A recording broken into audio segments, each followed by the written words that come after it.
3, 2, 1. So Jim, one of the things that people pay attention to is fish oil. And they're looking at how do I get more omega-3, but they don't pay as much attention to EPA versus DHA. In fact, a lot of people don't really know that those are in fish oil. And then there's the whole fish oil versus krill oil debate, which is particularly popular among the paleo community right now. There's a big debate about, do you want oil from fish or oil from shrimp? What's your take on the importance of EPA and DHA? Well, it's interesting. So if you have children, just critical for brain and nerve formation, because your brain and nerves are all fat, right? Mm-hmm. So those little brains are growing. So for kids, DHA is what they need because they don't convert it, right? Yeah, and I guess as adults we have too many brains, so who needs to be smarter, right? That's not what my kids say. Or maybe you get stupider, right? But what happens then is if you get to the most critical fraction in the omega-3 complex, the EPA really has profound effects because it causes this cascade effect and breakdown with a lot of your more dangerous omega-6 fractions. Mm-hmm. So that's a really important thing. And actually, as a strategy, I'd say about a year and a half ago, I had, and obviously you don't have the numbers to give you context, but my EPA was sub 1, and I wanted to get my omega-3, 6 average up and into a good range. And my arachidonic concerned me, and my linoleic, because both were above 16 or 17, and I wanted to have those drop by a third to a half. And those are both the omega-6 oils that are so common in everyone's corns, diet. Anything very pro-inflammatory. Mm-hmm. And the other interesting thing is too, although I haven't found out how to do this test, is about 25% of North Americans don't have a gene that converts plant-based omega-3s into long-chain fatty acids, because those are short-chain.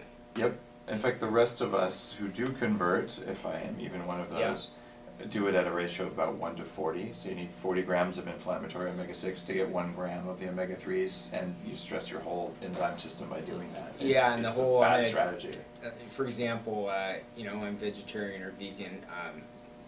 Not that I am, but you don't look it. No, but the people who do that is that they really need to consider that even if they have that gene that helps them convert, their body has to work really hard because it's such a poor conversion ratio into the long-chain fatty acids. Your best option is fish oil, krill oil, those things, because they're already there.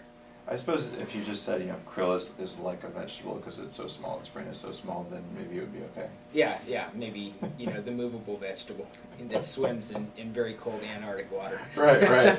I don't know, and I've had several dozen vegans and vegetarians. One a very close friend, an keto black belt, he went vegan for health, and a year and a half later, his health is significantly worse, and he's like, I'm done. I've gone back to what I did before, which was being omnivorous. And I think this is one of the tricks to it. The problem is that even the typical American who's omnivorous is still looking at their omega-6 to omega-3 ratio. There's 40 times more omega-6 than omega-3 in their cells. Now, you track your ratio as well, right? Absolutely. And what's yours? Mine is 1.9 right now. Yeah, and mine's 1.5. Yeah. Right? So by manipulating our diets, in your case by taking fish oil, in my case by taking krill oil, we're able to get ourselves into this amazing healthy range that translates to more flexible cell walls. A flexible cell wall means that your receptors like leptin and insulin, which is better known than leptin, even though leptin resistance precedes insulin resistance. If you have omega-6s stuck in your cell walls, you're not going to be able to express these, and that's one of the many causes or contributors to this epidemic of diabetes. Yeah, and even as we're talking, the omega-6 fractions aren't all created equal. That's for sure. As the threes, and so you absolutely need EPA to really knock down your linoleic and arachidonic, and those are the two kind of pro-atherogenic ones. Arachidonic comes out of omega-6 meats, like corn-fed beef. Yes. Where you've created this synthetic animal that should be, as a ruminant, with 4 stomachs eating omega-3 grass, having the same ratio as, say, a wild-caught salmon. Yes. and then you feed it corn, and it all of a sudden becomes a cardiovascular time bomb. It's really interesting when we talk about what you feed the animals, how this affects your ratios. You eat grass-fed meat typically. Yeah. I do too, and it shows in our ratios. I mean, our ratios are so much, it's essentially under 2 versus 40 for the average person who's corn-fed meat. This is not a small difference. One sort of side story that's kind of interesting, I talked to a butcher once who had grass-fed bison. I said, that's awesome. Is it grain finished? He said, oh yeah, we have to give it grain for 45 days because when it's grass-fed, the fat on it's orange, and no one will buy meat with orange fat. Well, the orange fat looked more like krill oil or fish oil than it did like bison. So what they were doing was to make it more beautiful, is they were taking this amazing nutritious food and feeding it crap for long enough that its fat was white and they could sell it. So this sort of thing happens all the time, and the answer, I think, is to supplement with krill oil because it's already phosphorylated, it goes into the brain easier. It's efficient. And there's some good studies, and you need a small amount. Or if you're getting unoxidized fish oil. I don't know, do you take liquid or capsule fish oil? I take liquid, although when I travel I have to carry it, because it spoils. Yeah, I used to do that before I switched to krill. So you're doing the right thing by taking liquid. So many people who follow the Bulletproof Executive go to Costco or GNC or Walmart and they buy fish oil pills, and quite oftentimes that's low quality fish oil that's already rancid, and it's a pro-inflammatory thing. So if you're taking capsules, the best thing to do is to pop one, and if it smells fishy and tastes nasty, toss it. If you're taking liquid, you won't be able to stomach the stuff that's oxidized. It tastes horrible. So then you're always getting fresh, but it's a lot easier to take a tiny little red pill than it is to take 3 of the big pills or a glug of fish oil. Well, and also the thing I appreciate about your audience is they're actually trying to hack their lives to make sure that the average 21st century life doesn't kill them. Right. So here's a really interesting thought. How hard is it, or how easy is it to find grass-fed when you're traveling? Like you're running through an airport or this and that, right? And so rather than make myself crazy or starve to death, or I'm in the Midwest, nothing against the Midwest, and they take me to a steakhouse. I know a priori, that's the fabulous corn-fed. Well, I treat it like dessert.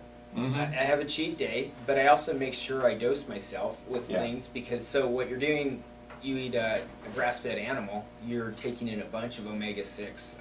So what do you need to do? You need to get that ratio up. You need to give your body fuel to convert and get that out of your system. So after a big dinner like that, I actually triple bomb myself with high EPA fish oil.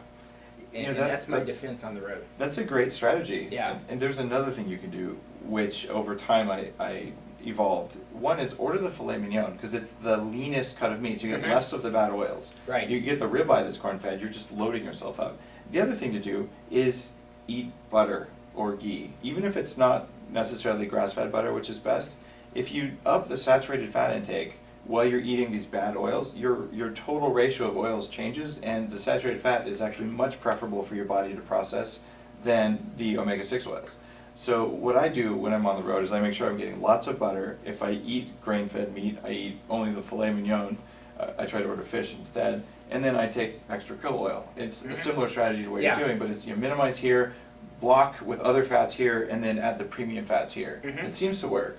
Yeah, so you can kind of control your environment, just to sum that up, when you're at home. Yep. But the thing that actually is the most detrimental to your health a lot of times is when you get outside your controlled environment, like a week of travel, come back and you've unwound a month's worth of good work. So think of these defensive strategies that will help you do that.